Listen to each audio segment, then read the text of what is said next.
ಕಾಂಗ್ರೆಸ್ನಲ್ಲಿ ಸರ್ಕಾರದಲ್ಲಿ ಸಮುದಾಯವಾರು ಡಿಸಿ ಹುದ್ದೆ ವಿಚಾರ ಚರ್ಚೆ ಅನ್ನೋದು ಇದೆಯಾ ಸರ್? ಯಾಕಂದ್ರೆ ಯಾವುದು ಇಲ್ಲ ರೀ, ಅದೆಲ್ಲನೇ ನೋಡಿ ಪದೇ ಪದೇ ಅಂತ ಚರ್ಚೆಗಳು ಯಾವು ಕೂಡ ಬರೋದಿಲ್ಲ. ಯಾಕಂದ್ರೆ ಸರ್ ಅಲ್ಲಿ ಇಲ್ಲಿ ಜನ ಮಾತಾಡ್ತಾರೆ, ಯಾರೋ 4 ಜನ ಮಾತಾಡ್ತಾರೆ ಅಂದ ಕ್ಷಣಕ್ಕೆ ಅದು ಪಕ್ಷದ ವಿಚಾರ ಆಗೋದಿಲ್ಲ. ಪಕ್ಷದಲ್ಲಿ ನಮ್ಮ ವರಿಷ್ಠರು ಏನ್ ತೀರ್ಮಾನ ಮಾಡ್ತಾರೆ ಅದೇ ಅಂತಿಮ ಆಗುತ್ತೆ. ಅವರಿಗೆ ಆ ರೀತಿ ಅನಿಸಿದ್ರೆ ಅವರ ತೀರ್ಮಾನ ಮಾಡ್ತಾರೆ. ಇಲ್ಲ ನಡೀತಾ ಇದೆ ಸರ್ಕಾರ ಚೆನ್ನಾಗಿ ನಡೀತಾ ಇದೆ ಆಡಳಿತ ಅನ್ನೋದೇನಾದರೂ ಅವರಿಗೆ ಮಾಹಿತಿಗಳು ಇದ್ರೆ ಅದನ್ನ ಅವರು ತೀರ್ಮಾನ ಮಾಡಕ್ ಹೋಗೋದಿಲ್ಲ. ಹಾಗಾದ್ರೆ ಡಿ.ಕೆ. ಶಿವಕುಮಾರ್ ಅವರು ನಿನ್ನೆ ಮಲ್ಲಿಕಾರ್ಜುನ್ ಖರ್ಗೆ ಅವರನ್ನ ಭೇಟಿ ಮಾಡಿ ಈ ತರದೊಂದು ಪ್ರಸ್ತಾಪ ಮಾಡಿದಾರ ಅನ್ನೋಂತ ಚರ್ಚೆ ಸರ್? ಗೊತ್ತಿಲ್ಲ, ನನಗೇನು ಗೊತ್ತಿಲ್ಲ. ಅವರು ನಿನ್ನೆ working committee, extended working committee ಸಭೆ ಇತ್ತು. ಅದಕ್ಕೆ CLP ನಾಯಕರು, ಮುಖ್ಯಮಂತ್ರಿಗಳು ಮತ್ತು ಅಧ್ಯಕ್ಷರು ಇಬ್ಬರು ಹೋಗಿದ್ದಾರೆ. ಸ್ವಾಭಾವಿಕವಾಗಿ ಕೇಂದ್ರದ ನಮ್ಮ ಅಖಿಲ ಭಾರತ ಕಾಂಗ್ರೆಸ್ ಅಧ್ಯಕ್ಷರನ್ನ ಭೇಟಿ ಮಾಡಿ ಬರ್ತಾರೆ. ಅದರಲ್ಲಿ ನಾವು ಬೇರೆ ಅರ್ಥೈಸ್ಕೊಳ್ಳೋದೇನು ಉಪಯೋಗ ಇಲ್ಲ. ಕುಮಾರಸ್ವಾಮಿ ಅವರು ರಾಜ್ಯದ ನಿಯೋಗಗಳಿಗೆ ಮುಂದಾಳತ್ವ ವಹಿಸಬೇಕು ಅಂತ ಹೇಳ್ತಾರೆ. ಎಲ್ಲ ಗೊತ್ತಿಲ್ಲ ನನಗೆ. ಅವರು ಮುಖ್ಯಮಂತ್ರಿ ಆಗಿದ್ರು 2 ಬಾರಿ. ಈಗ ಕೇಂದ್ರದಲ್ಲಿ ಸಂಪುಟ ದರ್ಜೆ ಸಚಿವರಾಗಿದ್ದಾರೆ. ಸ್ವಾಭಾವಿಕವಾಗಿ ಅವರಿಗೆ ಒಂದಿಷ್ಟು ಸಹಕಾರ ಇರ್ತದೆ.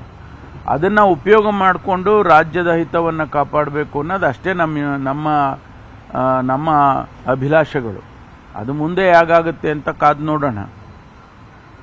Thank you sir. ಇನ್ನೊಂದು Jammu Kashmir terror attack sir, Vaishno Devi ದರ್ಶನಕ್ಕೆ ಹೋದವ್ರ ಮೇಲೆ ಅಟ್ಯಾಕ್ ಆಗಿದೆ. ಕಂದಕಕ್ಕೆ ಬಸ್ಸುಗಳೇ 10 ಜನ ತೀರ್ಕೊಂಡಿದ್ದಾರೆ. ಅವರು ನಿನ್ನೆ ಆಗಿರ್ತಕ್ಕಂಥದ್ದು ಅವರು ಟೆರರಿಸ್ಟ್ ಅಟ್ಯಾಕ್ ಆಗಿದೆ, ಅವ್ರನ್ನ ಅವಾಯ್ಡ್ ಮಾಡಕ್ ಹೋಗಿ ಅವರು ಕೆಳಗಡೆ ಬಿದ್ದಿದೆ ಬಸ್ಸು. ಇಲ್ಲದೆ ಹೋದ್ರೆ ಬಹುಶಃ ಟೆರರಿಸ್ಟ್ಗಳು ಅವ್ರ ಮೇಲೆ ಫೈರ್ ಮಾಡ್ತಿದ್ರು ಅಥವಾ ಸಾಯಿಸ್ತಾ ಇದ್ರು, ಏನು ಗೊತ್ತಿಲ್ಲ. ಆದರೆ ಅವ್ರನ್ನ ಅವಾಯ್ಡ್ ಮಾಡೋದಕ್ಕೆ ಹೋಗಿ ಬಸ್ಸು ಕೆಳಗಡೆ ಬಿದ್ದು ಸತ್ತಿದ್ದಾರೆ. ಇದು ದುರದೃಷ್ಟಕರ. ಅದು ಕೂಡ ನಿನ್ನೆ ಕ್ಯಾಬಿನೆಟ್ ಎಕ್ಸ್ಪ್ಯಾನ್ಷನ್ ಸರ್ಕಾರ ಮಾಡುವಂತ ಸಂದರ್ಭದಲ್ಲಿ ಆಗಿದೆ ಅಂದ್ರೆ ಎಲ್ಲೋ ಒಂದು ಕಡೆ ಸೆಕ್ಯೂರಿಟಿ ಲ್ಯಾಪ್ಸಸ್ ಆಗಿದೆ ಅಂತೇಳಿ ಕಾಣಿಸುತ್ತೆ. ಅಂದ್ರೆ 0 ಟೆರರ್ ಅಟ್ಯಾಕ್ ಆಗಿದೆ 10 ವರ್ಷದಲ್ಲಿ ಅನ್ನುವಂತ ಹೇಳಿಕೆಯನ್ನ ಬಿಜೆಪಿ ನಾಯಕರು ಕೊಡ್ತಾ ಇದ್ರು. ನಿನ್ನೆ ಖರ್ಗೆ ಅವರು ಕೂಡ, ರಾಹುಲ್ ಗಾಂಧಿ ಅವರು ಕೂಡ ಇದನ್ನೇ ಟೀಕೆ ಮಾಡಿದ್ದಾರೆ. ಇಲ್ಲ, ಅವರು ಕಳೆದ 10 ವರ್ಷದಿಂದ ನಾವು ಜಮ್ಮು ಅಂಡ್ ಕಾಶ್ಮೀರವನ್ನ ಸುರಕ್ಷಿತ ಪ್ರದೇಶ ಮಾಡಿದ್ದೇವೆ ಅಂತ ಹೇಳಿ ಹೇಳ್ಕೊಳ್ತಾ ಇದ್ರು.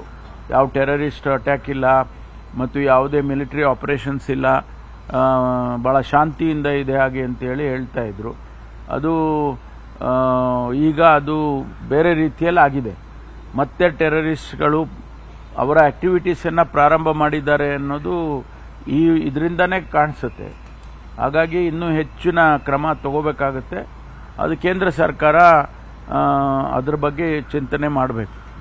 ಕನ್ನಡಿಗರ ಮೆಚ್ಚಿನ ನಿಮ್ಮ ನ್ಯೂಸ್ 18 ಕನ್ನಡ ಈಗ ವಾಟ್ಸ್ಆಪ್ನಲ್ಲಿಯೂ ಲಭ್ಯ.